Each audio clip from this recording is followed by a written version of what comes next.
千里之行，始于足下. A journey of 1,000 miles begins beneath the feet. We now gather in the Tao to travel the journey together. Welcome to Tao Talks with Eric Lin, where we take a deep dive into the Tao Te Ching by Lao Tzu.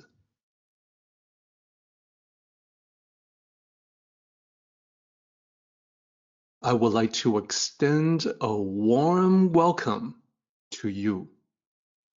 Thank you for joining us.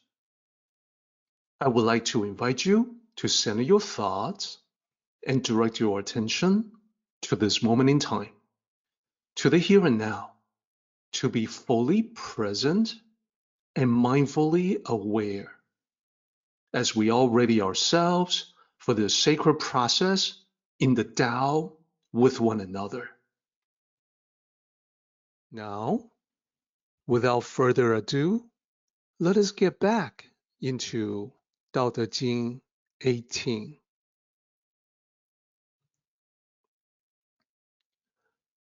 As we discussed previously, the title of this chapter is To See the Truth. When we delved into the chapter line by line, the meaning of this title became clear. When the Tao is not prevalent in the world, so that the world becomes ever more chaotic, the chaos exposes the underlying truth, the stark reality about others and about ourselves. That reality is revealed when we have to emphasize virtues in order to compensate for the loss of the Tao. Here is how the chapter looks. It is a short chapter with only 8 lines. As always, we did our sectional analysis and we saw that the 8 lines are divided into 4 parts, each part having 2 lines. We were able to cover the first 2 parts, the first half of this chapter, and we started to get into the third part, lines 5 and 6. I would like to recap our previous discussion briefly so we can pick up on where we left off.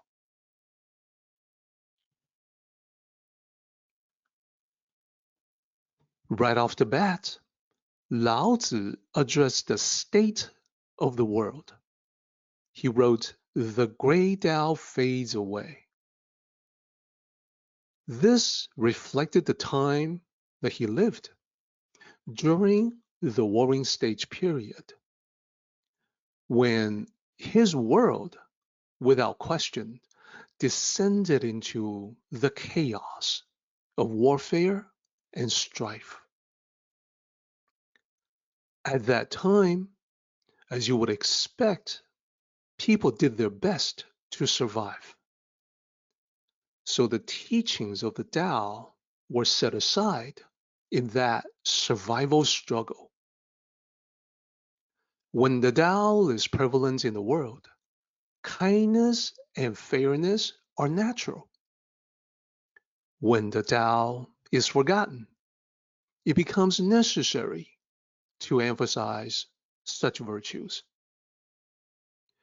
This is Lao Tzu pointing out how people changed when the Tao has faded.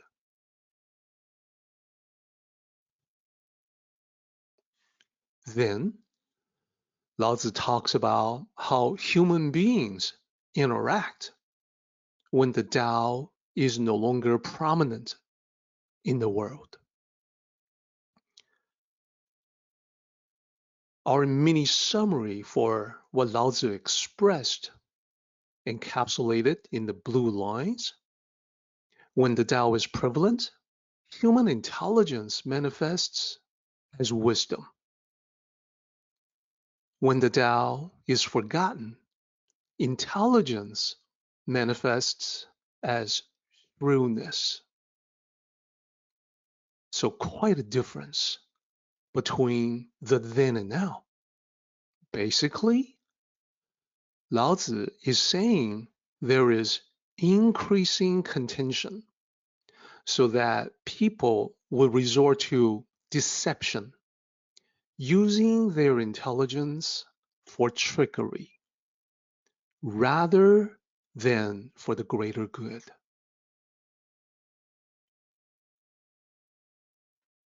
Then, in the third part, the third aspect of existence that Lao Tzu focused on was family life.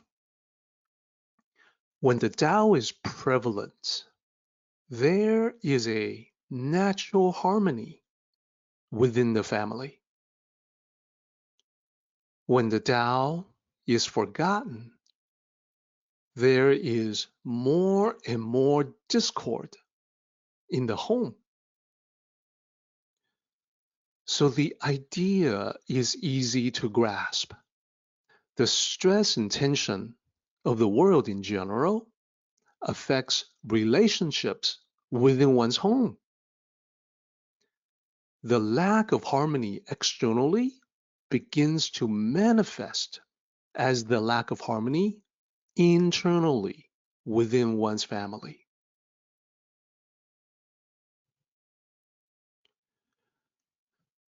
Line 6 is where we left off last time. So now we will continue our discussion from this point onward.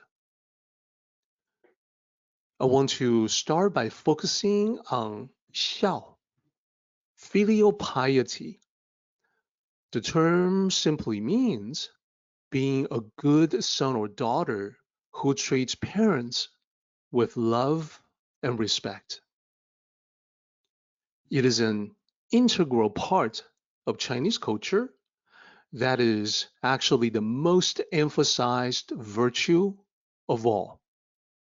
And that is why I want to look into it more deeply.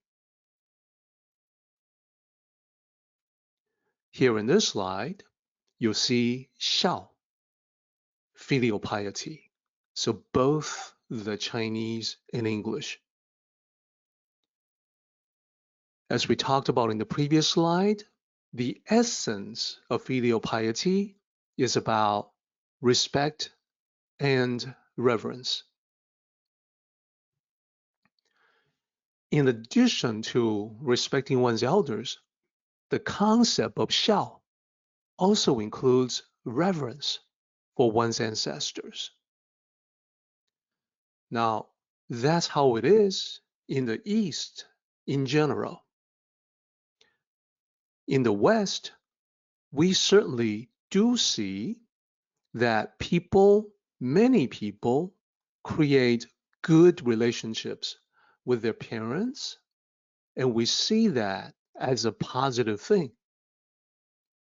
But having that good relationship doesn't get nearly the same cultural emphasis as it does in the East. That is why, over there, the emphasis extends beyond parents and grandparents to include all ancestors. Of course, no one can really have an actual interaction with ancestors who are long gone. So the expression of xiao in that case is ceremonial or ritualistic in nature. Previously, addressing the ceremonial nature of it, we touched on this topic as part of our discussion for Tao Te Ching 54. In the first 3 lines, 54 talks about the Tao. That which is well established cannot be uprooted. I would like to ask everyone to focus especially on the uprooted parts of the first line. This becomes significant in this chapter, especially later on. Line 2, that which is strongly held cannot be taken.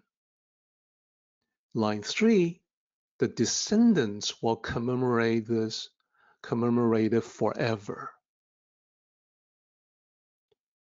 So today, I have an opportunity to follow up on this previous discussion on 54, provide additional clarification, more insights. In the West, this commemoration is usually called ancestor worship, which does not reflect its true meaning. And this is the content, the overview that I provided back when we had that initial discussion in Tao Te Ching 54. So this is the part 2 of that discussion. A lot of people in the West don't know much about this commemoration of ancestors or assume it has a religious significance. Ancestor worship is seen as a religious practice. Previously, what I pointed out was that some people guess that the Chinese practice ancestor worship perhaps due to fear, perhaps out to appease ancestral spirits who may be displeased or angry if neglected. So I want to showcase that this is actually not the case. Number 2, I mentioned that there is a fundamentalist religious teaching in the West that speaks of ancestral worship as being equivalent to devil worship. I know it sounds extreme, but it's definitely out there. And lastly, those who are not quite as extreme might still consider ancestor worship to be a primitive, superstitious practice.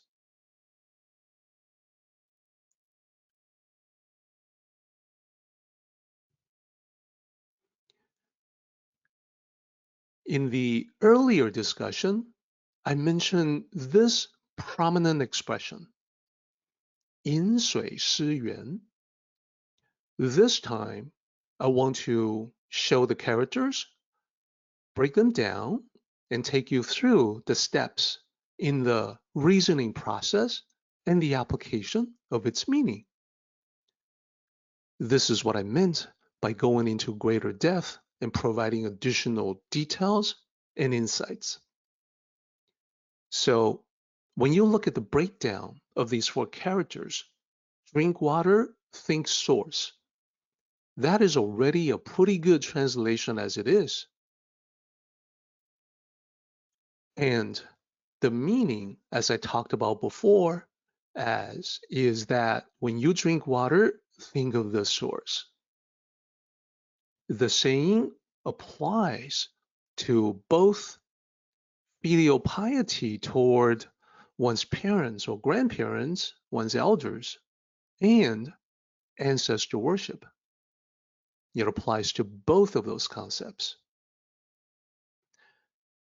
In fact, I would say within Chinese culture, this is the one idiomatic expression that is always associated with both since ancient times.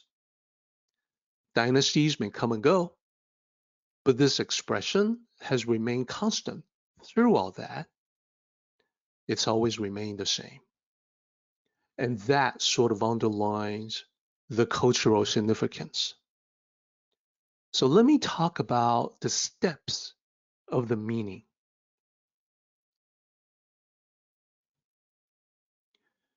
First, the surface level. As you quench your thirst, don't forget the spring or well where you got the water. When you drink water, think of its source. Without that source, you would not be drinking deeply. And beyond the surface level, the second step is to generalize the meaning to cover everything. When you enjoy a goodness, remember where it came from, like the water you were drinking. What brought you the good fortune? Who was the one that did you a favor? Who was your benefactor? To keep that person or circumstance in mind. Then, the third step is to apply the idea to your own existence. As you live and cherish your life, keep its source in mind.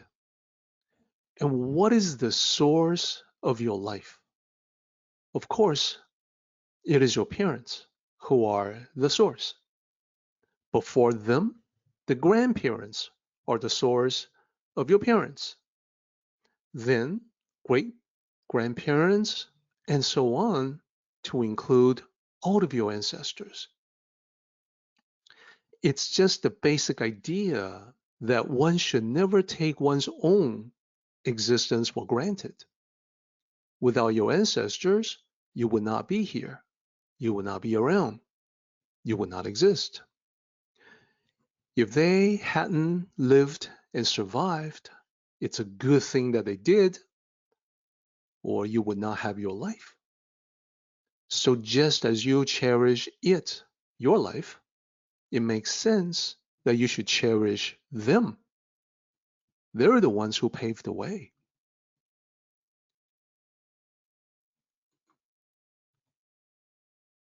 So never feel entitled or take goodness for granted. This is the real essence of ancestor worship. It is a state of grace known as gratitude, therefore, especially suitable for us to discuss it now. It's a nice coincidence. This sense of gratitude is a feeling that you are uniquely blessed.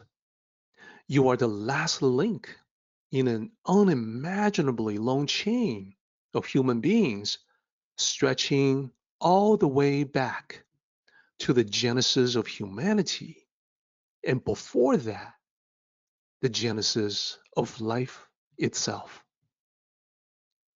You feel very much as a part of this ancient tradition, and that realization gives you power and strength.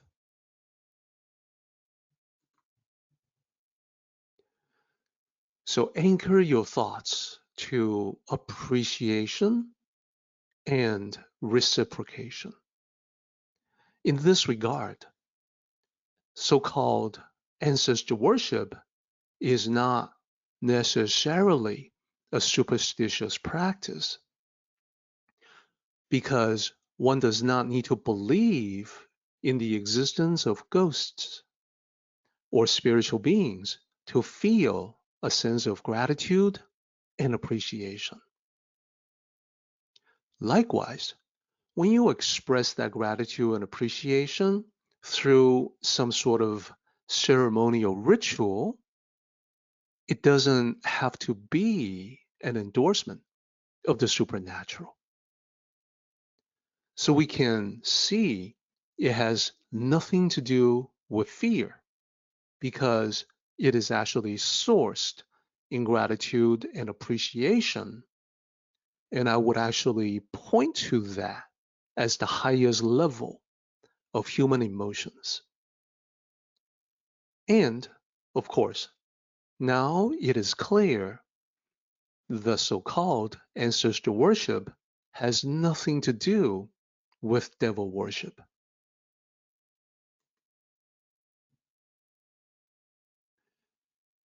So how do we get that so wrong as a culture? Well, here are the characters for ancestor worship: 拜祖先. Let me break it down for you. It's in two parts. The first character means revere, 拜.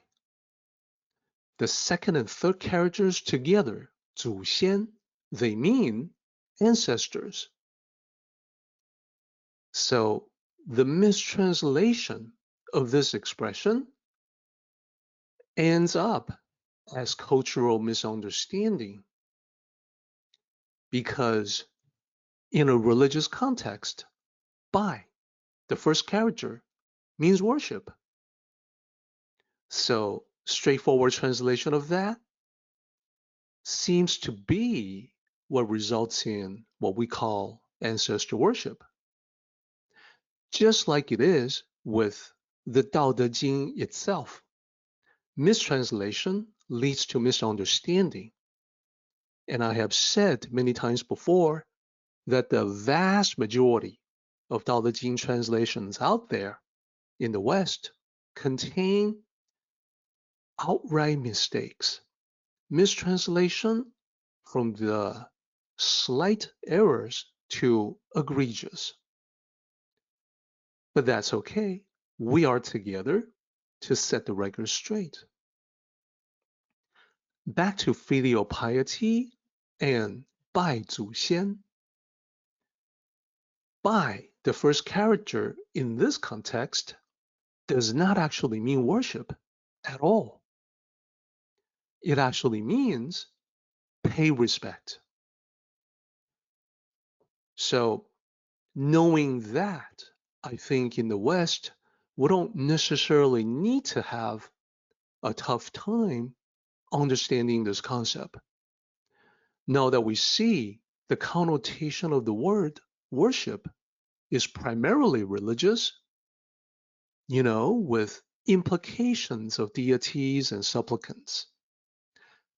When people don't have any other information, it is natural to assume that the Chinese worship their ancestors as some kind of gods, some sort of deities.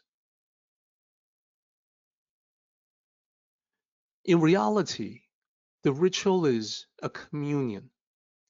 It's no different than praying to the departed. Now, certainly, the Chinese people, by and large, believe their ancestors exist as spiritual entities. But to go from there to godhood is a stretch, to say the least. When we see that it's a communion, it's a commemoration, by its nature, it is different from praying to deities as we know the concept. It's expressing reverence, paying respects.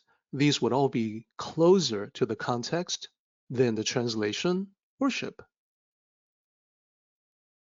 When Chinese people hold incense sticks in their hands and face the ancestral shrine or gravestone, they are in fact having a silent prayer to the dead. The content of their prayers have to do with greetings to the ancestors, the paying of respects, and the invitation to the ancestors to share a meal with the family, thus the offering of food, and a request to watch over the safety of family members, like a guardian angel. Then the family will sit down, having done the ceremony, They will gather together to share the meal together. And in this way, the tradition is a treasure moment, a cherished tradition that brings family members closer together. Now, when you look at the essence of these actions and what actually goes on in the mind, I think we quickly come to the realization that people do the exact same thing in the West. That is, we too in the West pray to the dead without ever thinking of that as a form of worship. We know in the West, when we pray to the departed, it is not religious in nature.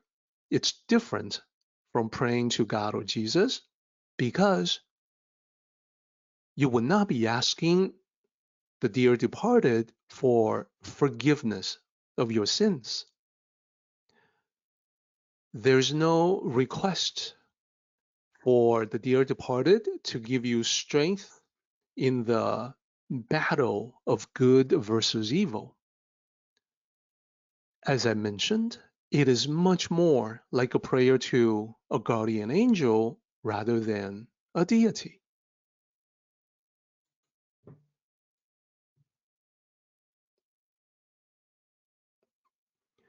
Finally, let me return to what I started out with. I said that filial piety is emphasized the most, like no other virtue, within Chinese culture.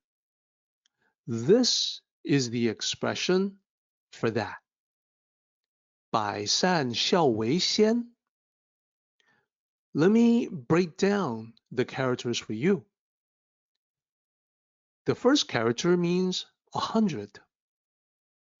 The second character, 善, means goodness. The third character, the one in the middle, you can see that it's the same character as the Chinese character in the title.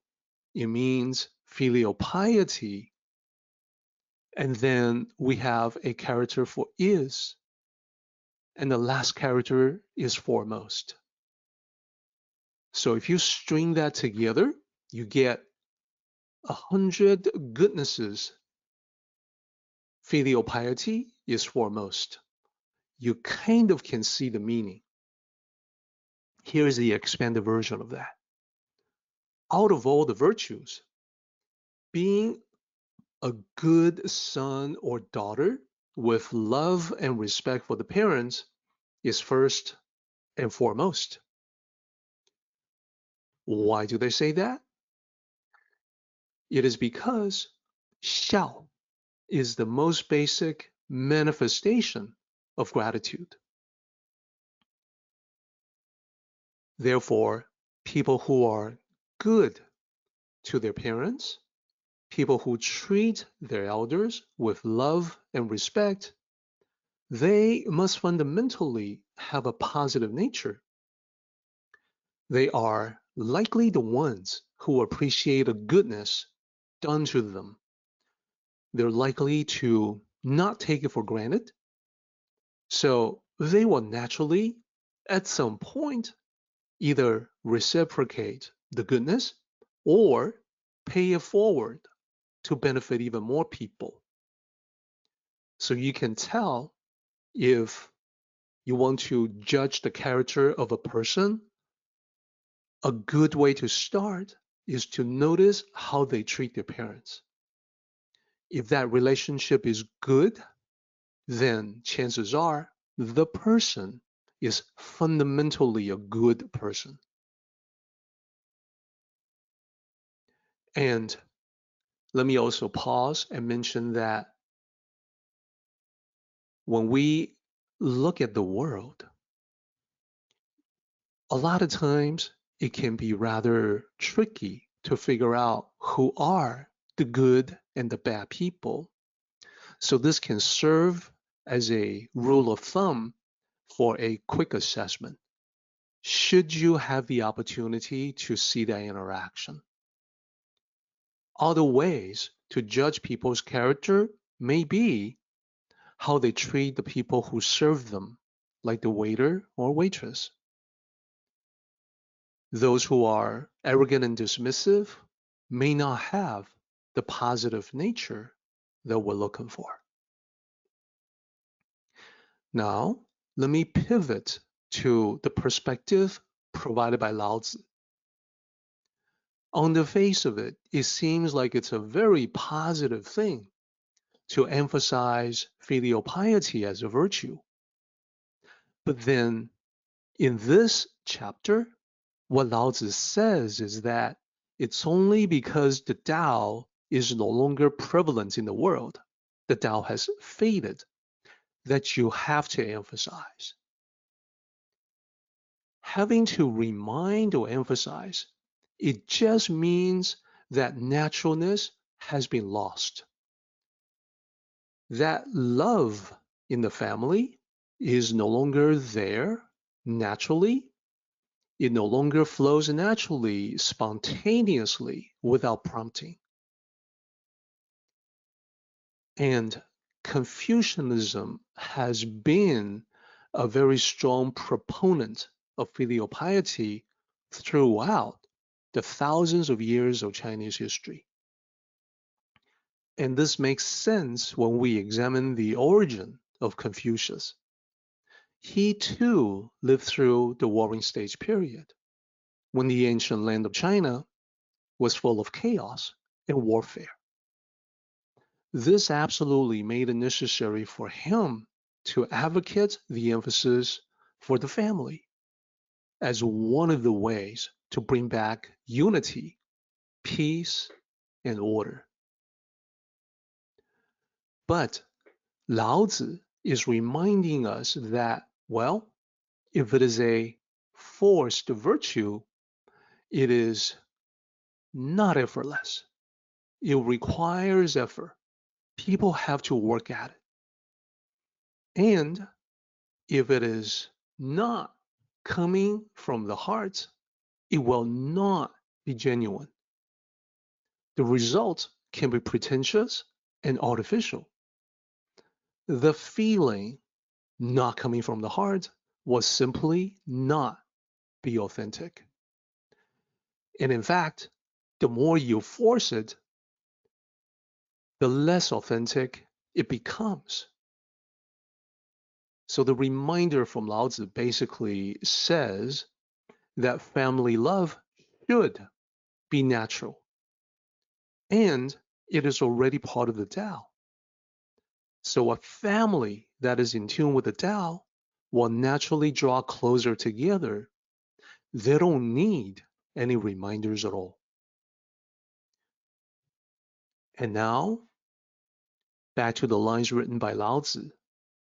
The six relations are not harmonious. There is filial piety and kind affection. I think you can see the real meaning Lao Tzu wanted to convey is a level deeper than the surface meaning of the characters. So let us continue with the last two lines of Tao Te Ching 18. Line 7 says, the country is in confused chaos. As I mentioned, Lao Tzu personally experienced the chaos of the Warring Stage period. It affected him, and it was the primary motivating factor for him to leave it all behind. And it was upon that departure that he wrote the Tao Te Ching to summarize what he knew, so the knowledge would not be lost to future generations. So in the previous three parts, we used a couple of blue lines to summarize what he was trying to convey with this chapter. We'll do that again for the final part, part 4. When the Tao is prevalent, civil servants are dedicated and responsible. When the Tao is forgotten, it becomes necessary to emphasize loyalty. So on the face of it, it seems like a positive thing for civil servants to be loyal, loyal to the kingdom, loyal to the country. But what Lao Tzu is saying is that it is only because the Tao is no longer so prominent in the hearts and minds of the people. Therefore, it isn't all positive at all.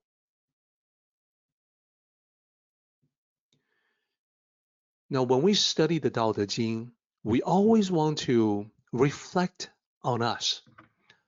This is not just for ancient times, it is for all time, for all of humanity. And when we apply this to us, this line speaks to the current state of our world. So rather than just the ancient land of China, we can expand the context and scale to cover the world. Technology and communication has made our world smaller, and therefore we know what's going on halfway around the globe, making this interpretation more than valid. Every day, we see contention, so much contention at every level, from the personal level to the global level. And the characters that we have here, the last two characters of line 7, translated as confused chaos, very applicable to our world right now. Our world in its current state is definitely, I would say, confused chaos overall. This is where the Tao can come in handy for us. The Tao can help us manage and deal with the impact of this confused chaos. We may not be able to leave it all behind as Lao Tzu did in ancient China. He left his post as the royal archivist, and then he departed for areas outside the borders of ancient China. We may not be able to do that, but at the very least, we do have the wisdom that he left behind to help us cope, to help us make the best of this situation. And when I talk about the situation, I want to be a little more specific as to what that situation is with our world. So I have a slide here. The chaotic world. Our world in chaos. We have major issues. We have the causes of confusion and chaos. These are just some of the most serious challenges that we have as human beings. It is certainly not an exhaustive list. It is not all the serious challenges we have. Just a few highlights. But these are the ones that are with us and that will stick around. What I mean is, they exist in our world today, and we know they will continue to be with us for the foreseeable future. The first serious concern for humanity remains armed conflicts. Now, there has been armed conflicts throughout the world and throughout history. So we all know quite well that war is hell. And yet, there seems to be no end in sight to the conflicts that we see right now, no hope for peace in the various conflict zones around the world. So that is definitely a cause for confusion and chaos.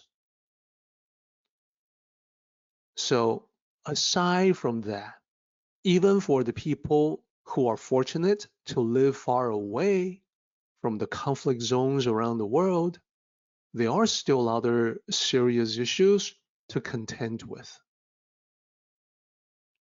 There's global inflation that affects just about everyone.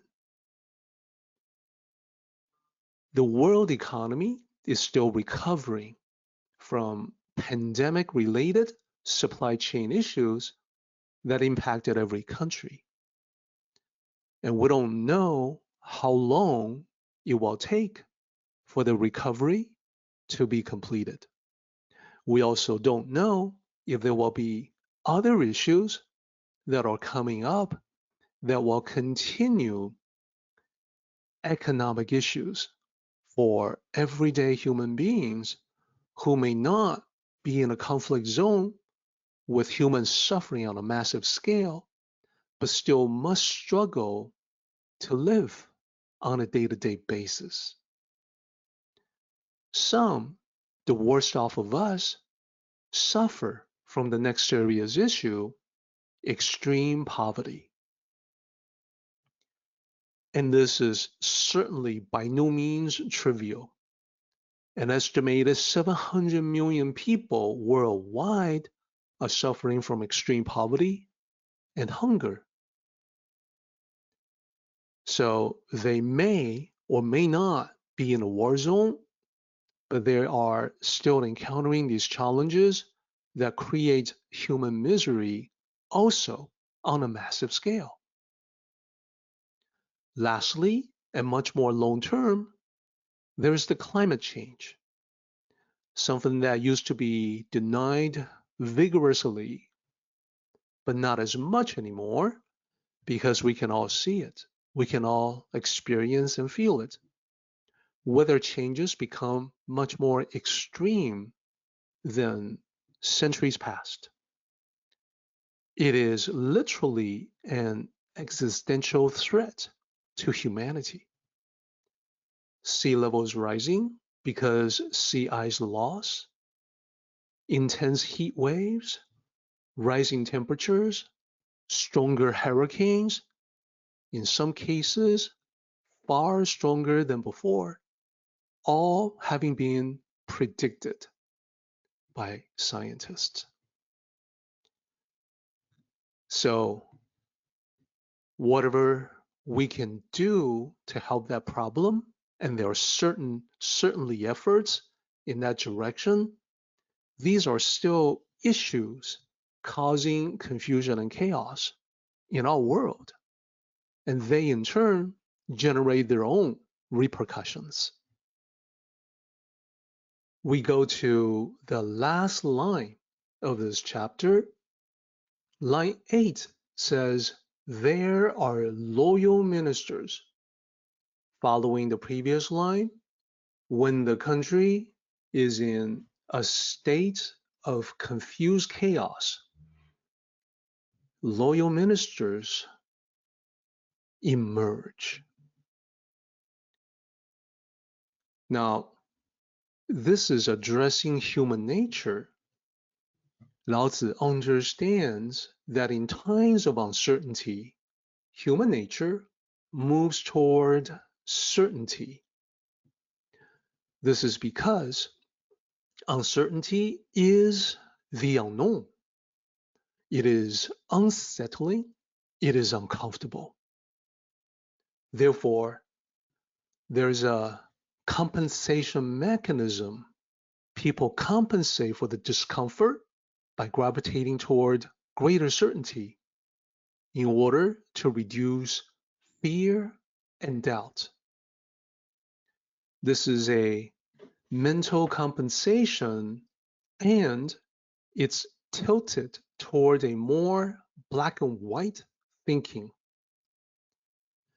It's just like what we see in the polarization of societies, not just us, but all around the world, not just now, But at various times throughout history, the more chaotic things become, the more people want to pick a side, pick a position, and group together.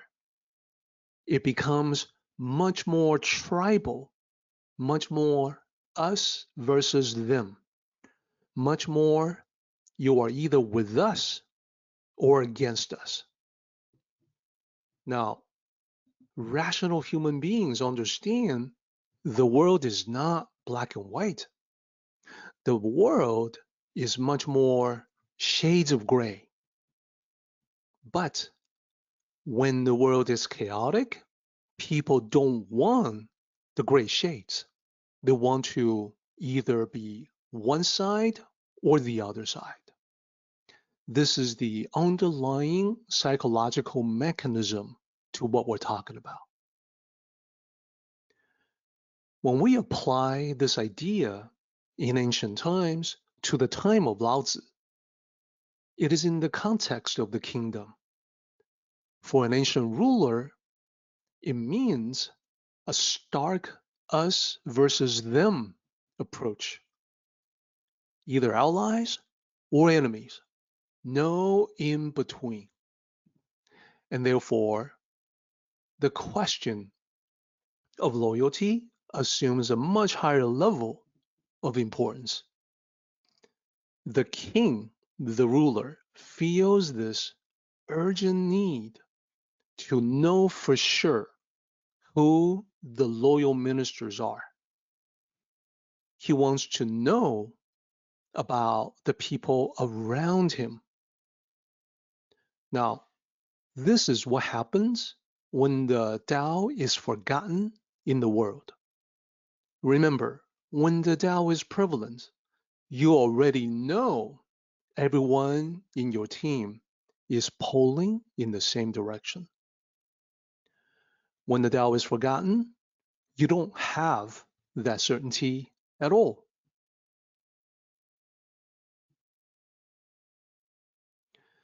Now, as always, we want to see how this is reflected in our world. As noted, we are definitely experiencing uncertainty right now, right here and now. I would even say throughout most of history, there's always been some element of fluctuating uncertainty. And we are experiencing perhaps more than previous decades. It is why society has become so divided, so polarized in recent years. And we're definitely seeing how people desperately need greater certainty in their lives, not just us. And it doesn't help that things are changing at a rapid pace. In technology, in our global situation, every aspect of life, it seems more and more difficult to keep up. So people start making distinctions of my group and other groups, my people and those people. You definitely see such expressions more frequently in daily news reporting, in websites, social media, basically everywhere. People addressing others as those people, and usually not in a positive light. Essentially, we're subdividing a nation into multiple isolated groups, each one living in its own bubble and echo chamber. So that's the state of the world, our world. What about applying this idea more closely to yourself, your life? So not just your world now, but the life that you possess for which you are the ruler. And if you are the ruler of your life, who are your ministers. When we talk about it in this context, we can look to the people who are around you, family members, friends, acquaintances, co-workers. These are the ones from which you draw your ministers, so to speak.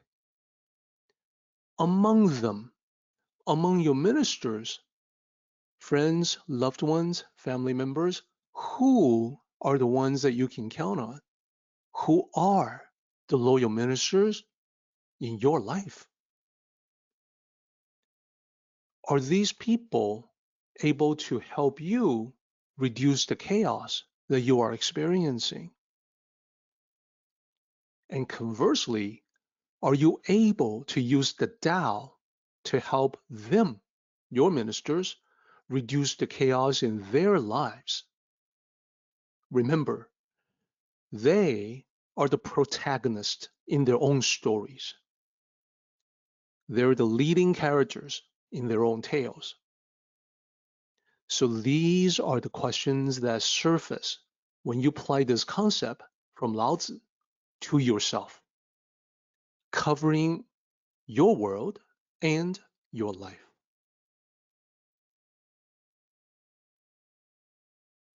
And we can also apply the concept to various levels of your existence. So this is going one step further than just considering your world and your life. What I mean is, you can apply this to your work. You can think of yourself as a minister serving an organization, the ruler in this context, and the organization, the upper echelons, the chain of command, the management, they place greater importance on your stability / loyalty to the company in changing times. They too want to know if they can count on you. And the other context to apply this idea is yourself. This is about you living in your head, thinking about your thoughts and your various mental aspects, the aspects of yourself. If you think of the decider within you as the ruler, you're served mentally by different aspects of yourself which are in charge of your well-being overall. So what I mean is, within you, there is a minister in charge of your fitness, your body, your health. There is another minister in charge of your mind, your learning, your knowledge. There's yet another minister in charge of your spirit, and that is your quest to seek greater understanding, wisdom, enlightenment, and so on. So as you think about this self-application, it'll be helpful to have an illustration of the concepts from Lao Tzu to use it as a way to guide our thinking. That is what the next slide shows. Let's take a look.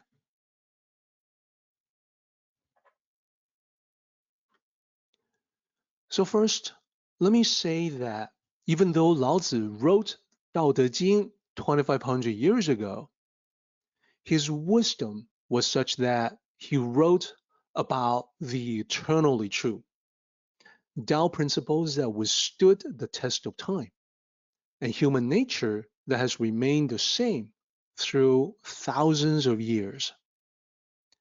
Therefore, as we study the Tao Te Ching, we can feel the timeless quality of its words.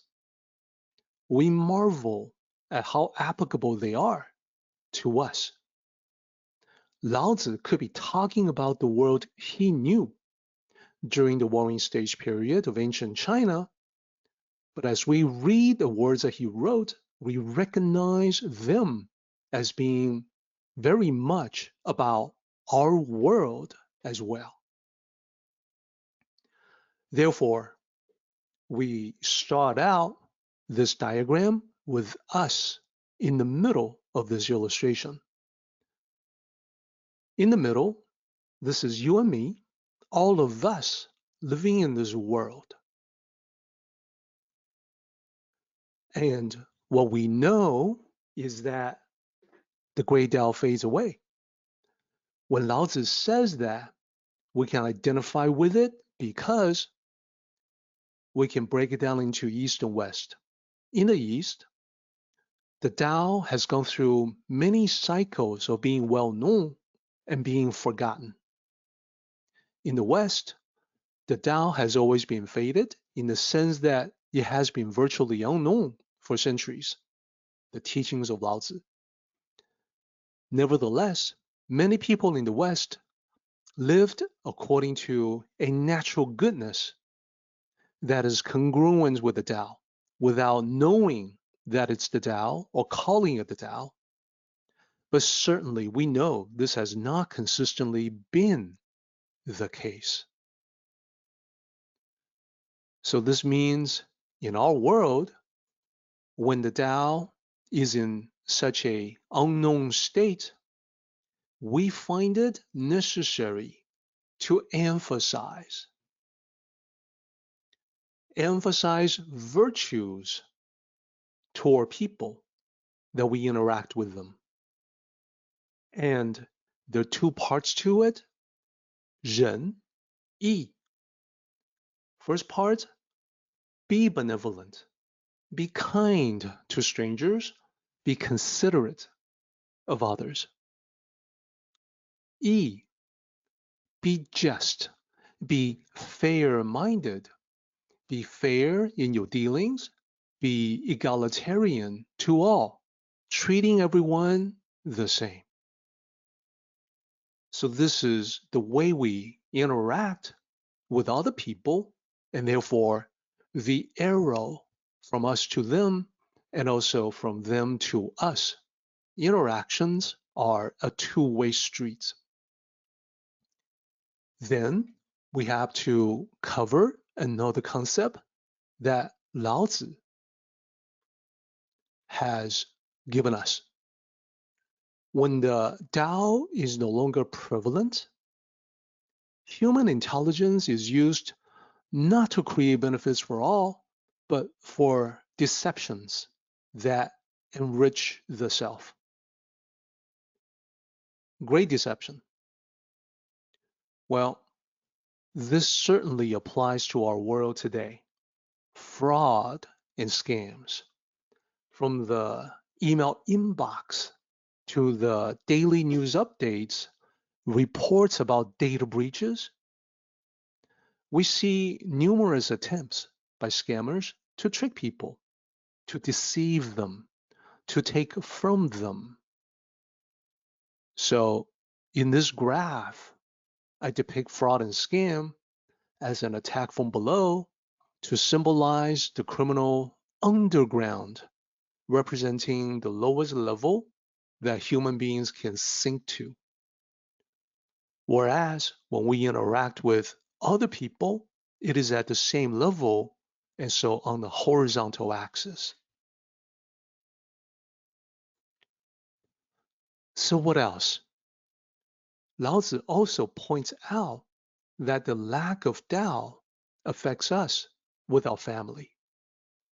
That will show up as the other side of the horizontal axis on an equal footing with us at the same level.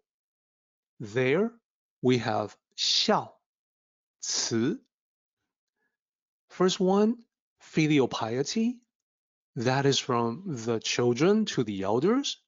Respect the elderly, to listen to the parents. We also had 慈, which goes in the other direction from the parents to children, kind affection to nurture the young, to care for the children. So that's harmony within the family that has to be emphasized due to the Tao being faded in the world. It is why a lot of people talk about traditional values, family values. The more things are confused or chaotic, the more such talk will occur. Lastly, Lao Tzu also talked about kingdom in turmoil.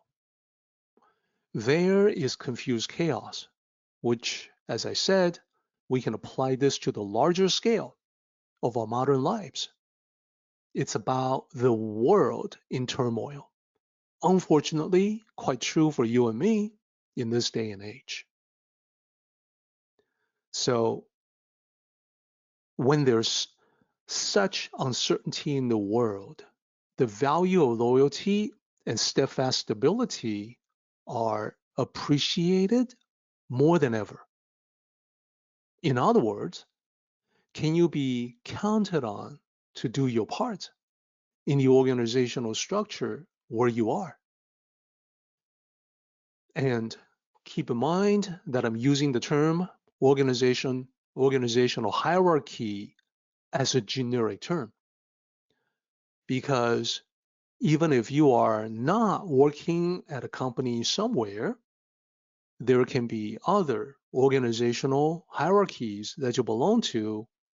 You can be working at a nonprofit, you can be working at a church, you can be working at a communal organization, it can be any kind of organizational structure, but no matter where you are, service from you to that hierarchy is service that is a higher calling.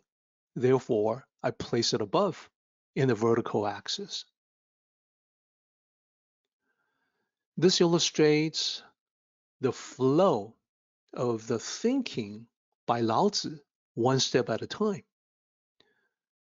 And I think you can see, looking at the image as a whole, it makes sense to line up your daily interactions horizontally, dealing with people on the left, family members on the right.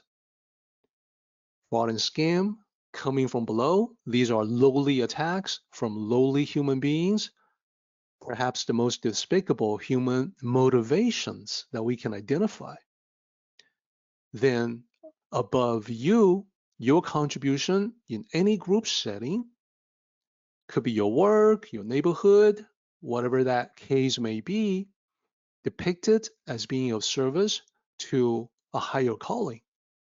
It's where you provide effort, time. It can be a noble cause at a higher level of human endeavors.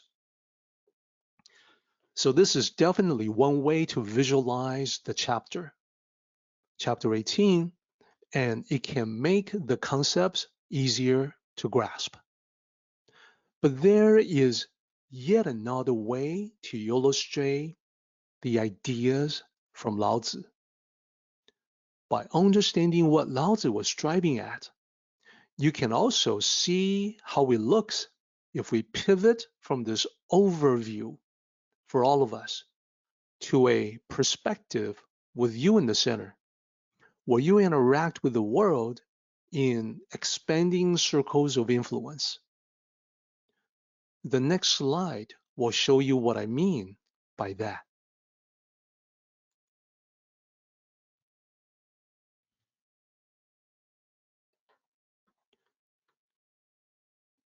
Let me say that I find the message of this chapter to be truly profound. And therefore, in order to get its full meaning, that is my motivation to present this view centered on you. And it reveals the final and most important lesson of this chapter. Now, you are in the center, below the screen, toward the bottom of this slide. Please note I have the Tao below you to represent your existence being rooted in the Tao. Then I have a circle around you to represent your essential nature. This is who you really are as a person. The good and bad, your strengths, your imperfections, your flaws, the things that you are working on to improve yourself. All of it.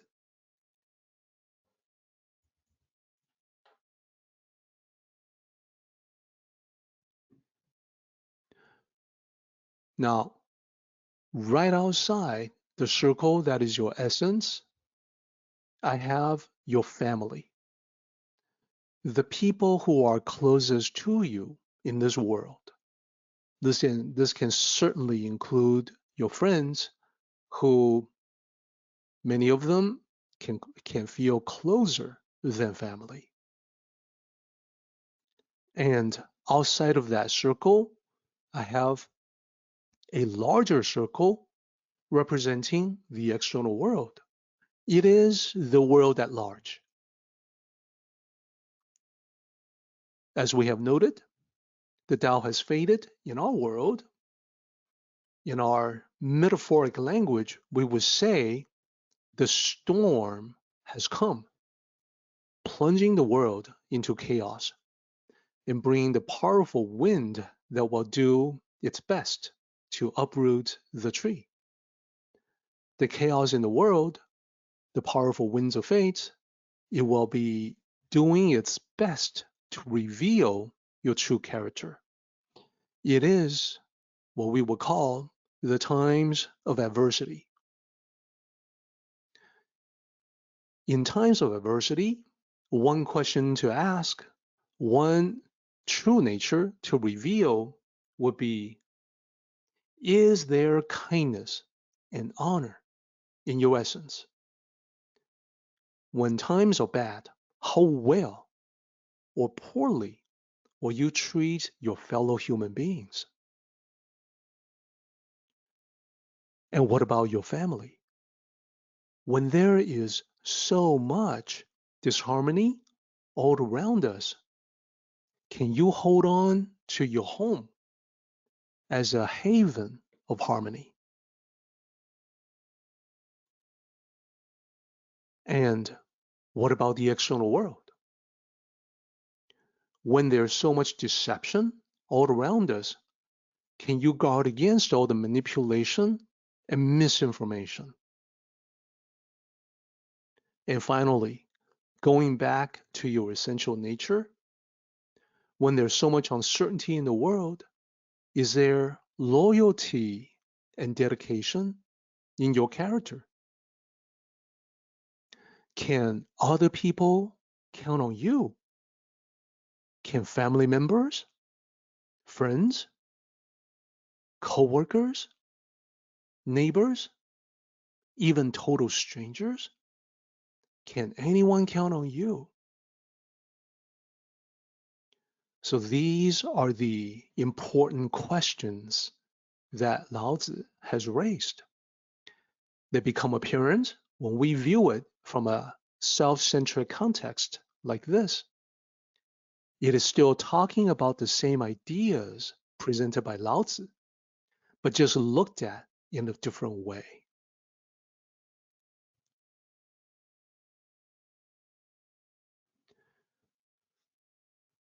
So indeed, with that graphic, we can see that when the Tao has faded, it exposes the truth about ourselves and others. Hence, that's the reason we call this chapter To See the Truth. That is the chapter title.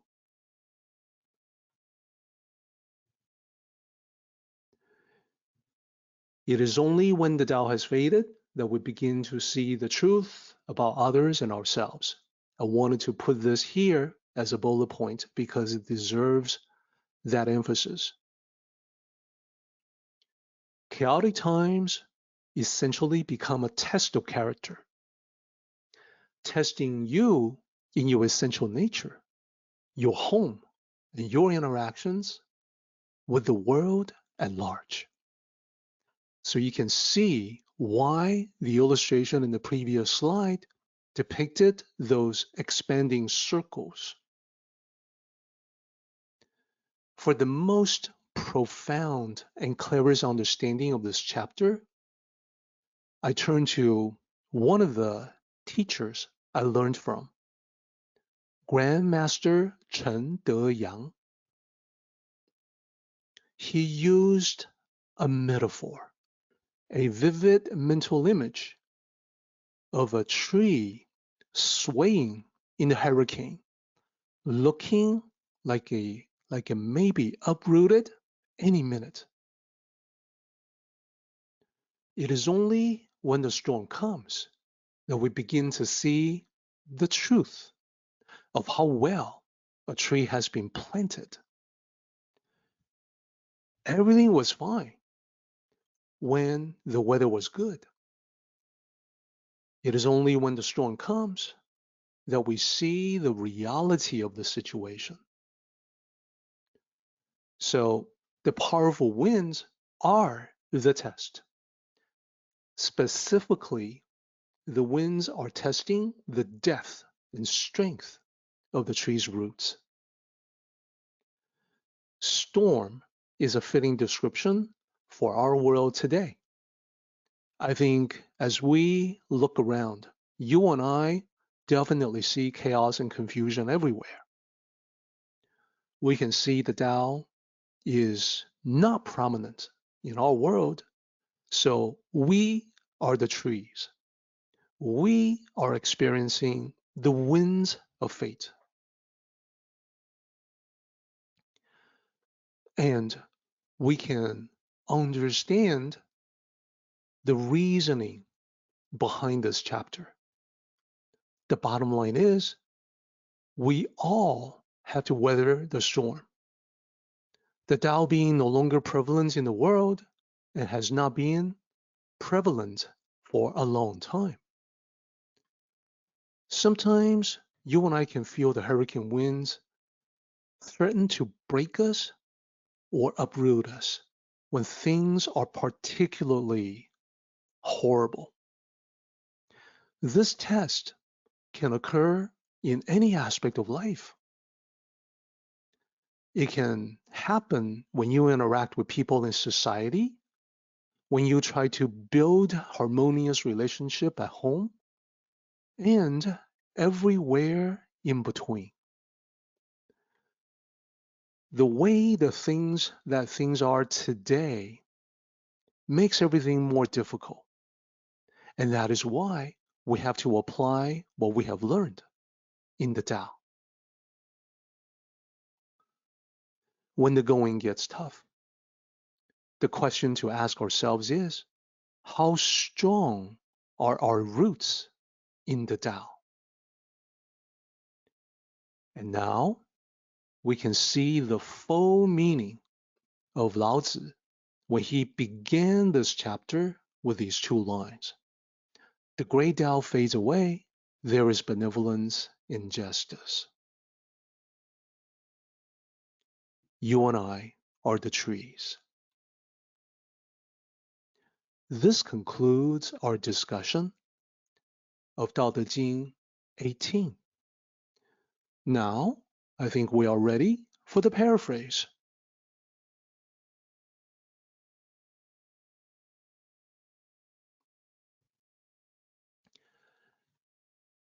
As we saw, we have 4 sections in this chapter, each one consisting of 2 lines. Section 1 begins with the Tao fading away so that the emergence we observe is of benevolence and justice being emphasized. Let me offer the following paraphrase for those 2 lines. When understanding of the Tao fades in our thoughts, we lose our natural ability to act from the Tao. This makes it necessary for us to emphasize virtues like benevolence and justice, so we can have guidance for our words and actions. Now we move on to the second section. This is the one where Lao Tzu talks about human intelligence being used in a negative way to deceive, to trick people, to benefit oneself at other people's expense. So here is a paraphrase I want to offer for that. In abandoning the Tao, we also lose the natural wisdom that benefits everyone. Human intelligence without the Tao can be exploited and used to deceive. It then becomes necessary for us to guard against such deceptions. We now move on to the third section, which is about the family. Similar to the previous lines, it is only when there is discord that it becomes necessary to emphasize love, kindness within the home. So here is the paraphrase I want to offer for that. The loss of the Tao results in the loss of harmony. In a family, this means increasing friction and contention. Therefore, it is necessary to emphasize filial piety and kindness in order to mend broken relationships. Finally, in the last section, we talk about the country being in a state of confused chaos, which we can expand to address the world at large. Here is the paraphrase I would like to offer for the final section. At the level of the country, the loss of the Tao results in widespread chaos, which may lead to warring factions. In such chaotic times, it is necessary for loyal ministers to step forward in order to bring back law and order.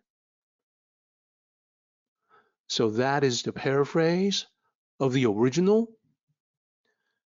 I think it makes the original meaning easier to grasp for the modern individual, but I think for the full understanding, it is still necessary to dig very deeply into the meaning that Lao Tzu tried to convey. So we can now wrap everything up with the full circle.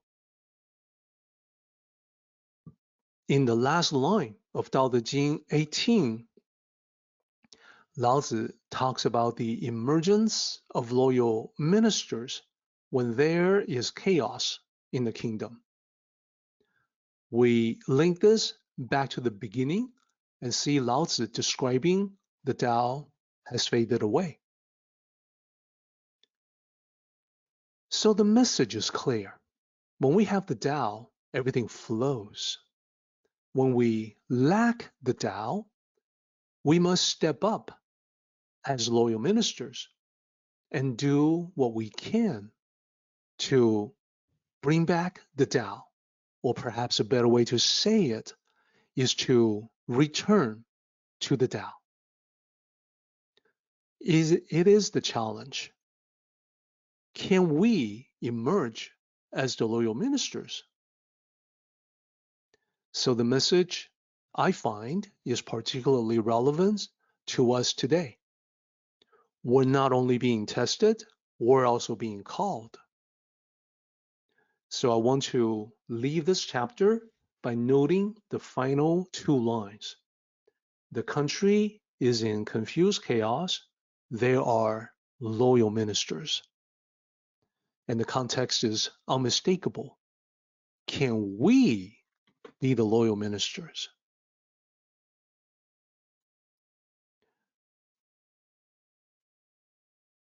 We are approaching the top of the hour. It is time to summarize the chapter. Previously, we covered the first half, and therefore we had the summary for that. It spoke of the less and less common manifestation of natural virtues due to the Tao being faded. And what Lao Tzu used was kindness and fairness. Used to be taken for granted, no longer the case. It is all the more important for us in that situation to practice virtues, and when those virtues become second nature, we return to the Tao. And the other factor that Lao Tzu talked about was the twisted use of human intelligence. Nowadays, as I noted, a lot of that happens with technology. It's definitely proving Lao Tzu correct many times over. So you and I have to be especially careful when it comes to privacy and security. Now, let's talk about the summary for the second half, what we covered today. The topic is family and kingdom. Within the family, we want to create a haven of harmony, but when stress levels are high, tempers can flare up. We see this often. This is common. And we need greater understanding and accommodation when tempers flare up. Together, we can get through difficult times as a family. And I would also say, in a real sense, this group is a family as well. And point number 2 is at the kingdom level, loyalty in governance. In chaotic times, there's going to be many people who try to exploit the chaos. Many examples of this in real life. One can tell such people resorting to deception. They may use false equivalents to muddle up the issue. They may use a grifting scheme on unsuspecting, well-meaning people who do not realize they've been misled. So when things are uncertain, people need to know if they can count on you. We're called upon to do what we can as loyal ministers. Our duty shall be the opposite of exploiting the chaos, to set an example for integrity. That is the summary for part 2, the second part of chapter 18. And speaking of sharing the Tao, I want to make sure everyone is aware the easiest way to access Tao resources is to visit my author website, directly.com. There, you can click on links and go to the web page with information to find everything listed, such as Taoism.net, with information about the Tao and also about this meeting. Our Facebook community, where you can ask questions or discuss your thoughts on the Tao with others. Our YouTube channel, where you can watch recordings of all our previous meetings. My Amazon author page, where you can find books and audiobooks for your continuing exploration. You can also go directly with a web address derrickling.com/links. You can use these resources to share the Tao with the people you know who may be interested. When you see the benefits of Tao cultivation in your life, you can share your experience with others through your comments in Facebook or YouTube. If you find my books or audiobooks to be helpful, you can post your reviews on Amazon to help others discover the Tao. This is the path that I am on. So I can say sharing the Tao has benefited me personally in every aspect of life. I would like to invite you to come along with me to share the Tao. Let us travel together on the path in the journey of life. Our meeting has come to an end, but the journey continues on. Until next time, may the Tao fill you with peace and happiness.